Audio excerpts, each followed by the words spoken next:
اے نبی آپ بتا دیجئے سب سے زیادہ خسارے میں اور سب سے زیادہ گھاٹے میں اور سب سے زیادہ لاس میں کون لوگ ہوں گے؟ الذین ضل سعیہم فی الحیات الدنیا وہم یحسبون انہم یحسنون صنعا۔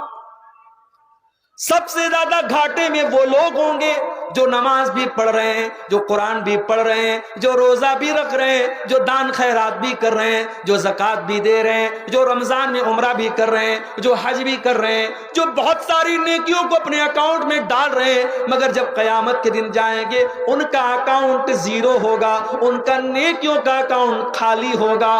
اے نبی بتا دیجئے سب سے زیادہ گھاٹے میں وہی لوگ ہوں گے الذین ضل سعیہم فی الحیات الدنیا، ان کی ساری نیکیاں برباد ہو جائیں گی اور وہ تو یہ سمجھ رہے ہیں کہ ہم بہت نیکی کا کام کر رہے ہیں۔ یہ کون لوگ ہوں گے؟ یہی میری تقریر کا عنوان ہے۔ وہ کون سی چیز ہے جو آپ کے نیکیوں کے اکاؤنٹ پر ڈاکہ ڈالتی ہے، جو آپ کی نیکیوں کے اکاؤنٹ کو زیرو کر سکتی ہے، جو قیامت کے دن آپ کو پچھتانے پر مجبور کر سکتی ہے؟ وہ کون سی چیزیں ہیں جو ہماری نیکیوں کو برباد کر دیتی ہیں؟ یہی آج کا ہمارا ٹاپک ہے، یہی آج کا ہمارا وشے ہے اور عنوان ہے۔ اللہ نے فرمایا اولئک الذین کفروا بآیات ربہم ولقائہ فحبطت اعمالہم فلا نقیم لہم یوم القیامۃ وزنا۔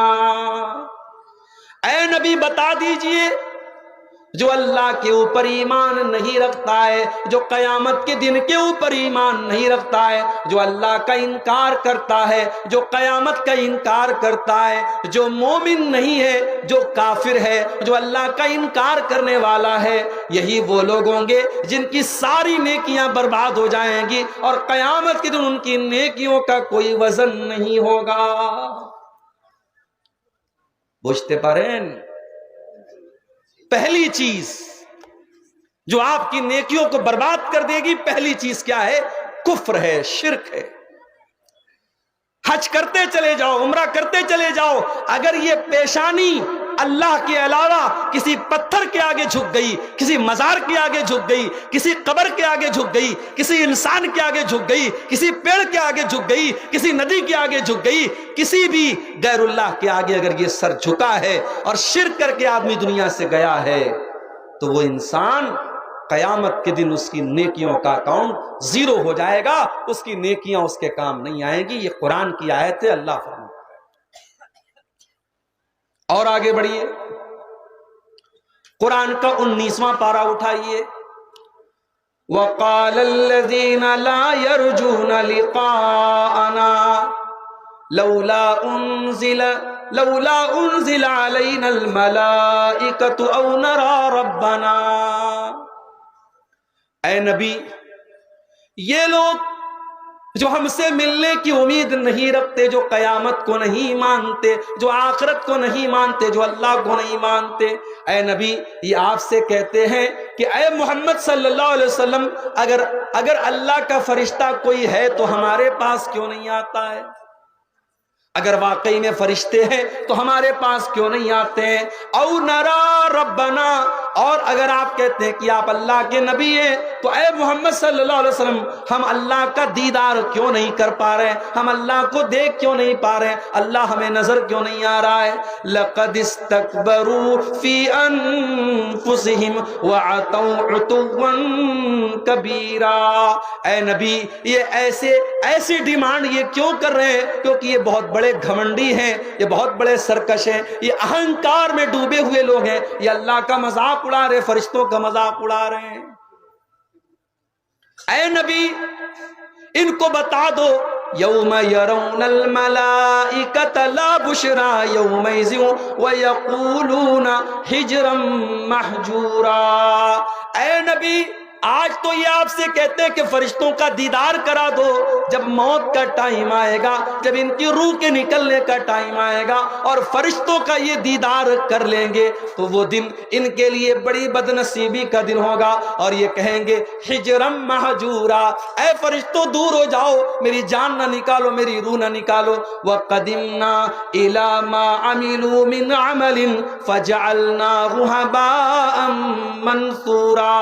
اللہ فرماتا ہے اے کافروں کان کھول کر کے سن لو، اے اللہ کا انکار کرنے والو، فرشتوں کا انکار کرنے والو اور رسول کا انکار کرنے والو، ہم تمہاری ساری نیکیوں کو ڈسٹرائے کر دیں گے، نشٹ کر دیں گے، برباد کر دیں گے، ختم کر دیں گے۔ تو یہ پہلی چیز ہے، اگر انسان کافر ہو جائے، مشرک ہو جائے، مرتد ہو جائے، اس کی کوئی نیکی اس کے کام نہیں ہے۔ ہم نیوز میں دیکھتے ہیں مسلمان لڑکیاں آج بہت ساری مرتد ہو رہی ہیں، ہمارے ماتھے پر چنتا کی لکیریں آ رہی ہیں، ہماری قوم کی بیٹیوں کو کیا ہو گیا ہے؟ فیس بک پر کوئی غیر مسلم لڑکا ان سے دوستی کر لیتا ہے، ان سے پیار کا اقرار کر لیتا ہے، محبت کا پاٹ پڑھا دیتا ہے، وہ لڑکی اپنے باپ کا گھر چھوڑ کے، اپنی ماں کا گھر چھوڑ کے، اپنے مذہب کو چھوڑ کر کے، اسلام کو چھوڑ کر کے اس غیر مسلم کے چکر میں پھنس جاتی ہے، مرتد ہو جاتی ہے، کافر ہو جاتی ہے۔ سنا ہے کہ نہیں آپ نے؟ نیوز میں آتا ہے، کان کھول کر کے سن لو، اگر کوئی لڑکی مرتد ہو جائے، اگر کوئی لڑکا مرتد ہو جائے تو اللہ کا کچھ نہیں بگڑتا، رسول کا کچھ نہیں بگڑتا، اسلام کا کچھ نہیں بگڑتا۔ اللہ قرآن کے دوسرے پارے میں فرماتا ہے وَلَا يَزَالُونَ يُقَاتِلُونَكُمْ حَتَّى يَرُدُّوكُمْ عَنْ دِينِكُمْ إِنِ اسْتَطَاعُوا۔ اے میرے نبی، ان کافروں کا، ان اللہ کے دشمنوں کا ایک ہی مقصد ہے، یہ تم کو دین سے پھیرنا چاہتے ہیں، یہ تم کو مرتد کرنا چاہتے ہیں، یہ تم کو دین سے دور کرنا چاہتے ہیں۔ وَمَن يَرْتَدِدْ مِنْكُمْ عَنْ دِينِهِ فَيَمُتْ وَهُوَ كَافِرٌ فَأُولَئِكَ حَبِطَتْ اعمالہم فی الدنیا والآخرہ۔ اے نبی، جو مرتد ہو جائے، جو اسلام کو چھوڑ کر کے کوئی اور دھرم سویکار کر لے، کسی اور مذہب میں داخل ہو جائے اور اسی حالت میں مر جائے، اس کی ساری نیکیاں برباد ہو جائیں گی۔ وَأُولَئِكَ أَصْحَابُ النَّارِ هُمْ فِيهَا خَالِدُونَ، اور وہ ہمیشہ ہمیش کے لیے جہنم میں چلا جائے گا۔ مرتد کا ٹھکانہ جہنم ہے۔ جو مرتد ہو جائے گا وہ دنیا میں بھی ذلیل ہوگا اور آخرت میں بھی ذلیل ہوگا۔ تو یہ پہلی چیز یاد رکھو میرے بھائی، شرک کر دیا، اللہ کا انکار کر دیا، نبی کا انکار کر دیا، تقدیر کا انکار کر دیا، فرشتوں کا انکار کر دیا، اللہ کی کتابوں کا انکار کر دیا تو کافر ہو جائے گا انسان، اور کافر کی کوئی نیکی اللہ کے یہاں کام آنے والی نہیں۔ اللہ قرآن میں 18 نبیوں کا ذکر فرماتا ہے، آدم علیہ السلام، نوح علیہ السلام، ابراہیم علیہ السلام، عیسیٰ علیہ السلام، موسیٰ علیہ السلام، زکریا علیہ السلام، یحییٰ علیہ السلام، ایوب علیہ السلام، یونس علیہ السلام، لوط علیہ السلام۔ اللہ 18 نبیوں کا تذکرہ فرما کے کہتا ہے وَلَوْ أَشْرَكُوا لَحَبِطَ عَنْهُمْ مَا كَانُوا يَعْمَلُونَ۔ ہمارے ان 18 نبیوں نے بھی اگر شرک کیا ہوتا، ان کی ساری نیکیاں برباد ہو جاتی، ان کے سارے عمل برباد ہو جاتے۔ اللہ کیا مشرک کی کوئی نیکی قبول ہونے والی نہیں ہے۔ ابھی ہمارے اتر پردیش سے ایک نیوز آئی ہے، لکھنؤ سے 300 مسلمان ایودھیا کا سفر کرتے ہیں اور شری رام چندر جی کی جو مورتی استھاپت ہوئی ابھی حال ہی میں ہمارے پرائم منسٹر صاحب نے کی ہے، اس مندر کی زیارت کرنے کے لیے 300 مسلمان لکھنؤ سے چل کر کے ایودھیا جاتے ہیں۔ میڈیا ان کو بہت سمان دیتا ہے کہ صاحب یہ مسلمان، معاف کیجئے گا میرے، دو رنگی چھوڑ یک رنگ ہو جا۔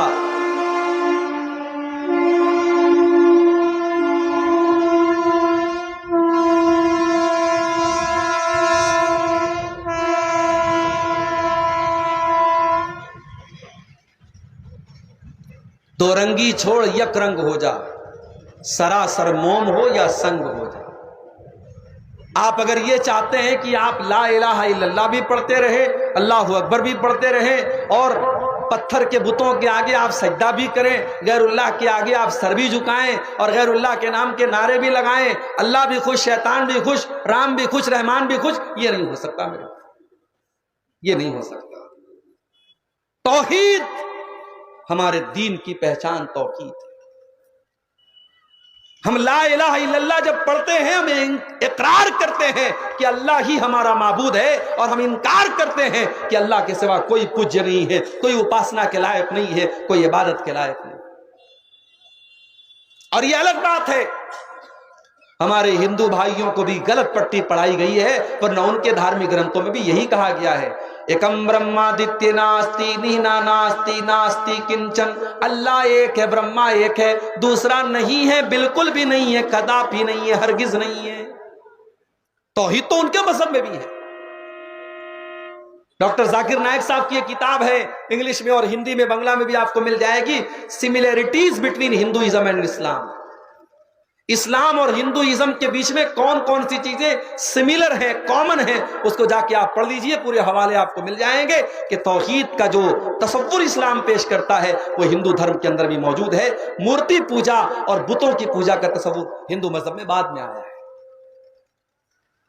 شری رام چندر جی ہمارے نزدیک بہت نیک انسان تھے، اپنے دور کے بہت اچھے راجا تھے، مریادہ پروشوتم ان کو کہا جاتا ہے۔ ہم ان کو ایک اچھا انسان مانتے ہیں، ہم ان کو معبود نہیں مان سکتے، ہم ان کو رب نہیں مان سکتے۔ کیوں؟ کیونکہ ہم جس کو رب مانتے ہیں اس کا کرائیٹیریا یہ ہے، قل هو اللہ احد اللہ الصمد لم یلد ولم یولد ولم یکن لہ کفوا احد۔ اللہ ایک ہے، اللہ بے نیاز ہے، اللہ کسی کا بیٹا نہیں ہے، اللہ کا کوئی بیٹا نہیں ہے، اور اللہ کے برابر کوئی نہیں۔ وہ رب نہیں ہو سکتا جس کی بیوی کا کوئی اپہرن کر کے لے کے چلا جائے، وہ رب نہیں ہو سکتا جس کو 14 سال ونواس کرنا پڑے، وہ رب نہیں ہو سکتا، وہ معبود نہیں ہو سکتا۔ اسلام کا تصور نہیں ہے میرے بھائی، اسلام کا یہ کانسیپٹ نہیں ہے۔ اب جن مسلمانوں نے یہ کام کیا ہے وہ جانے اور ان کے اعمال جانے۔ میرا رب قرآن میں کہتا ہے کہ تم توحید پر اگر آئے ہو، اسلام پر اگر آئے ہو تو اسی پر قائم رہنا، شرک کے قریب مت جانا۔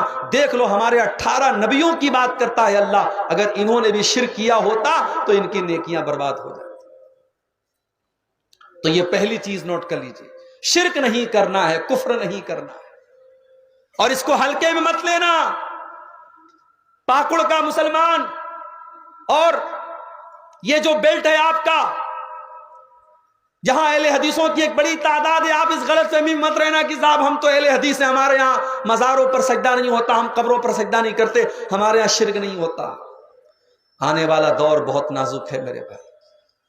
سنتھال پرگنہ کے یہ جو ہمارے اہل حدیث مسلمان ہیں، یہ سوچ لیں اور تصور کر لیں آگے آنے والے 20 سالوں میں حالات بڑے نازک ہوں گے۔ ہمیں اپنی آنے والی نسلوں کا ایمان بچانا ہے، اپنے بچوں کو توحید سکھانا ہے، اپنی بیٹیوں کو توحید سکھانا ہے۔ نہیں اگر آپ نے سکھایا تو نبی کی وہ حدیث اپنے سامنے رکھیے۔ اللہ کے نبی فرماتے ہیں، بادروا بالاعمال فتنا كقطع الليل المسلم يصبح الرجل مؤمنا ويمسي كافرا ويمسي مؤمنا ويصبح كافرا يبيع دينه بعرض من الدنيا۔ اللہ کے نبی فرماتے ہیں، او لوگو جلدی سے نیک عمل کر لو، جلدی سے اچھے اچھے کام کر لو، فتنوں کا دور آنے والا ہے۔ قیامت کے پہلے ایک ایسا دور آنے والا ہے، صبح کو ایک انسان مومن ہوگا اور شام ہوتے ہوتے کافر ہو جائے گا، اور شام کو مومن ہوگا اور صبح ہوتے ہوتے کافر ہو جائے گا، اور انسان اپنے دین کا سودا کر لے گا، چند سکوں کے بدلے میں اپنے دین کو بیچ دے گا۔ ابھی آپ نے دیکھا ہوگا ایودھیا کے اندر جو پروگرام ہوا تھا، اس میں ایک لمبی داڑھی والے مولانا صاحب بھی تشریف فرماتے، دیکھا تھا آپ نے ویڈیو میں؟ ایک امام صاحب ہے، وہ مولوی صاحب ہیں، وہ بھی اس پروگرام میں گئے تھے، اور ان کو جو ہے بڑی عزت ملتی ہے ہماری حکومتوں کی نظر میں، اور جو ہے اسلام دشمن طاقتوں کی نظر میں ان کا بڑا اونچا مقام ہے۔ میرے بھائیوں، ایسے علماء سونے جو لمبی داڑیاں بھی رکھے ہیں اور ماتھے پر سجدے کا نشان بھی ہے، لیکن وہ چند ٹکوں کے بدلے میں اور چند سکوں کے بدلے میں ایمان اور اسلام کا سودا کرتے ہیں، ایسے مولویوں اور ایسے علماء کی وجہ سے بھی آج اسلام بدنام ہو۔ مجھے تو اس غریب مسلمان کا جب میں نے انٹرویو دیکھا، ایودھیا کی رام مندر کے پیچھے اس کا مکان ہے اور وہ قریشی ہے، اور نام مجھے یاد نہیں آ رہا ہے، اس بوڑھے چچا کا انٹرویو آپ دیکھ لیجئے، یوٹیوب پر آپ کو مل جائے گا۔ جب رپورٹر نے اس سے پوچھا کہ فلاں صاحب کو تو نمنترن ملا ہے اور وہ بھی گئے تھے وہاں پہ رام مندر کے پروگرام میں، تو چچا نے کیا جواب دیا؟ انہوں نے کہا بھی باپ زندگی میں ایک ہی ہوتا ہے، باپ دو نہیں ہو سکتے۔ انہوں نے کہا ہم اپنے باپ کو باپ کہہ سکتے ہیں، ہم کسی اور کے باپ کو باپ نہیں مانتے، یہ ہماری غیرت گوارا نہیں کرتی ہے۔ اور انہوں نے صاف کہا کہ بھائی ہم نے تو یہاں پہ ہمیشہ بھائی چارے کے ساتھ ہم رہے ہیں، لیکن آج جو ہو رہا ہے ٹھیک ہے، ہم بھائی قانون اور عدالت کی بات ہے، ہم اس پر کوئی لب کشائی نہیں کر سکتے۔ بڑا معقول انہوں نے انٹرویو دیا تھا، آپ یوٹیوب پر جا کے دیکھ لیں۔ ہم اس چچا کی غیرت کو سلام کرتے ہیں، ان کے جذبے کو سلام کرتے ہیں۔ میرے آج حالات یہ ہو چکے ہیں، اور اس سے بھی برے حالات آگے آئیں گے اگر آپ نے اپنے دین اور ایمان کی حفاظت نہیں کی، اپنے بچوں کو توحید کا پاٹھ نہیں پڑھایا، ایمان کا پاٹھ نہیں پڑھایا، تو حالات اس سے بھی نازک ہونے والے ہیں میرے بھائی۔